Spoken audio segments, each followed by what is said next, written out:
Hi, I'm Todd Jones, host of the podcast Press Box Access. Here's a clip from my interview with Rick Cleveland. Rick gives us some historical context to a young Tiger Woods winning the 1997 Masters. I wanted to ask you about one particular year, and that's 1997, when Tiger Woods, the young Tiger Woods, won the Masters for the first time. And I bring this up because we talked a little bit about, the racial history of the South and sports.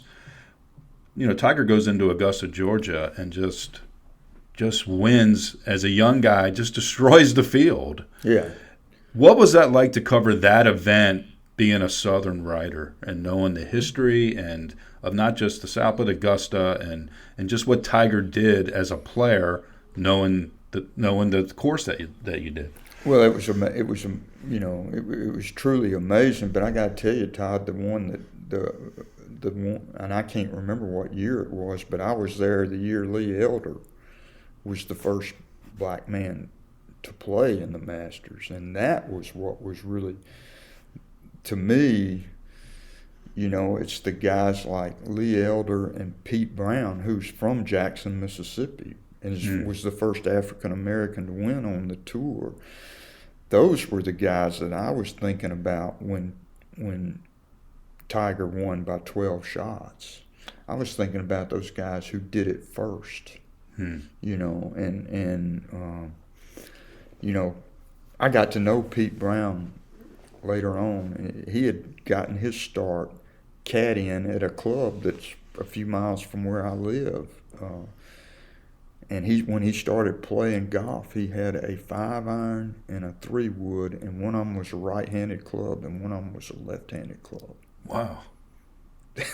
That's how he learned the game. Yeah, wow. That's how he learned the game. And then he went on to win on the PGA Tour. Wow. He beat, who was it he beat? He beat a really great player in a playoff to win the San Diego Open.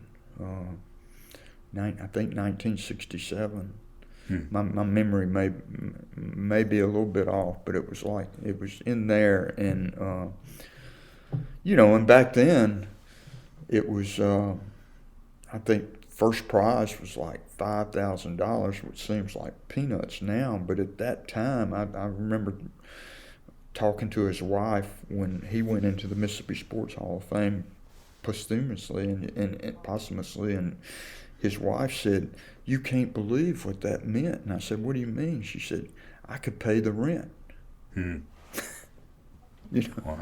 Yeah. So those are the people and the anecdotes that you thought of when Tiger That's what I thought in of 97. when Tiger did what he did. And I thought about all the people.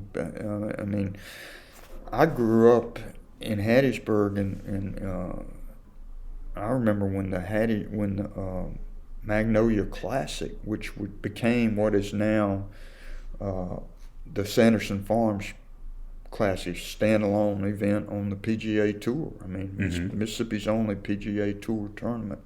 But it was the Magnolia Classic back then, and it started in Hattiesburg. And I think Pete Brown was not only the first black guy to play in it, but was maybe the first black person that ever played the golf course. Wow. He wouldn't have been allowed to be a member. Right. Yeah. So that's the kind of thing. When Tiger won, I remember thinking, it was just an amazing display of golf, first of all. But I thought of those people that came before him. I think I'm a lot like you in this respect. The history of sports is really what really grabs me. That's the part of it I really love, and a lot of times when I'm watching an event, I'll think about the history of what led to this, and with Tiger at that Masters, that's what I thought about.